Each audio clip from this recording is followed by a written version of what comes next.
In the Diaspora Stadium of Douala, Cameroon, anyone can feel the tension. Hours away from a major clash of the World Cup qualifiers that will oppose the Cameroonian indomitable lions to the Phoenix from Algeria, the stakes are high. Football experts say Cameroonian fans are waiting for the newly appointed coach to prove himself. I think Rigobert Song's first match will be an important one. There will be big expectations for him beyond the qualification. During this match, he will draw all of the attention. Many will come because they want to see Cameroon play, but mostly to see how the team does in the Rigobert Song Baranak era. We will want to see what he can do and bring. He's been recently appointed, but we must not forget that he has already managed 2 national teams in Cameroon, including the indomitable Lions B team with whom he failed miserably.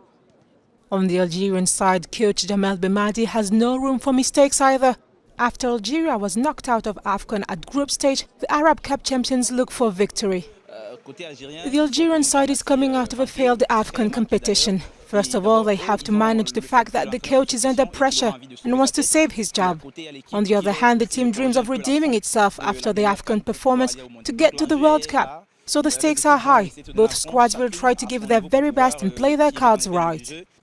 If Cameroon beat Algeria 2-0 during their last official game 4 years ago, it isn't clear who will have the last word this time. The game will kick off this Friday at 5 p.m. GMT. Only a few hours are left before this first leg of the playoff match between Cameroon and Algeria for the 2022 Qatar World Cup kicks off. For now, what we know is that more than 50,000 spectators are expected in this arena, the Diaspora Stadium. Among them, nearly 2,000 Algerian supporters who have landed since this morning in the economic capital, Douala. The coach of the indomitable Lions, Rigobert Song, said times were urgent. He is highly expected. The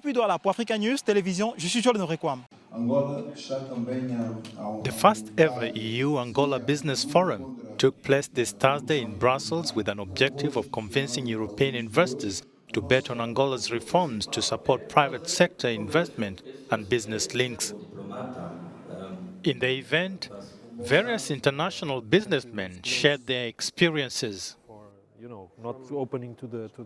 Angola today is a country that is open to international investors, something that was not a few years ago. And so today there are opportunities in Angola, let's say, to execute projects. And the government itself has established a series of rules that are in the legislation and that allow international investors to go and invest in Angola.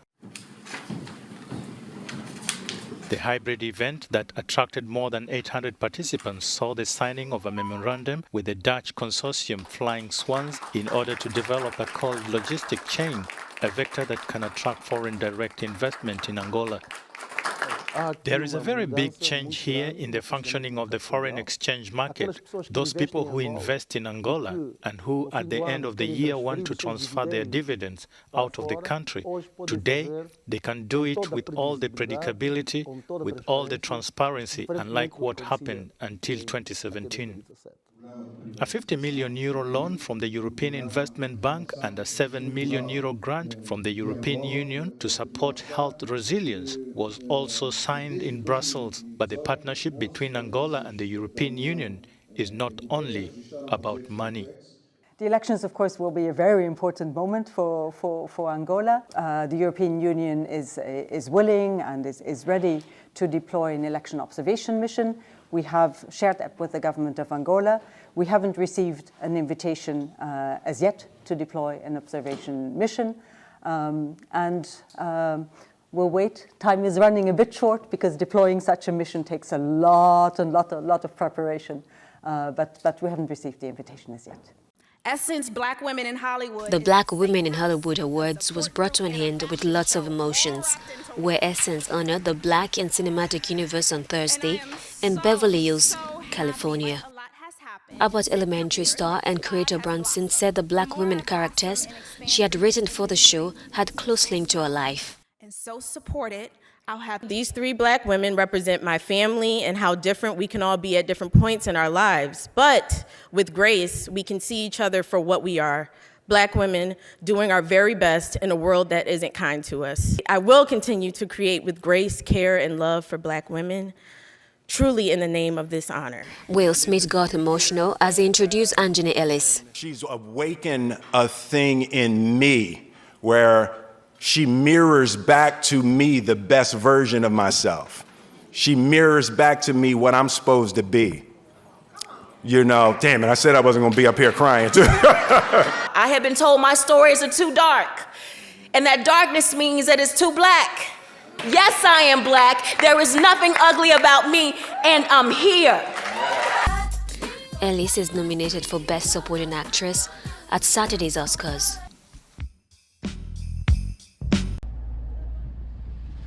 On Friday, the fighters for the Tigray People Liberation Front agreed to hold a ceasefire in the war-torn northern region to allow for the delivery of aid.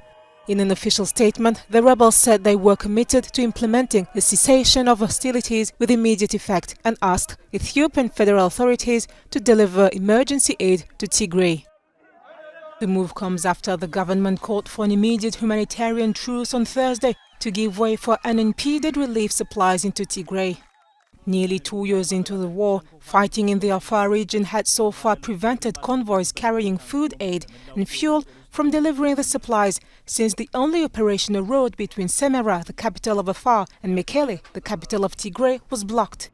UN High Commissioner for Human Rights denounced earlier this month the hostilities which created a de facto blockade. According to the UN, since mid-February, humanitarian operations had to relocate to serve the needs of more than 400,000 displaced civilians. Togo's former Prime Minister Gilbert Ongbo was elected this Friday as the Director General of the International Labour Organization, ILO. Ongbo is the first African to occupy this position. The former Prime Minister succeeds former British trade unionist Guy Ryder, who's been in office for 10 years. Gilbert Ongbo of Togo was the Deputy Director of ILO between 2013 and 2017 and was in charge of field operations. His main opponent was former French Labour Minister Muriel Pénicaud, who was backed by Paris and the European Union. The Director General will take up his position in October.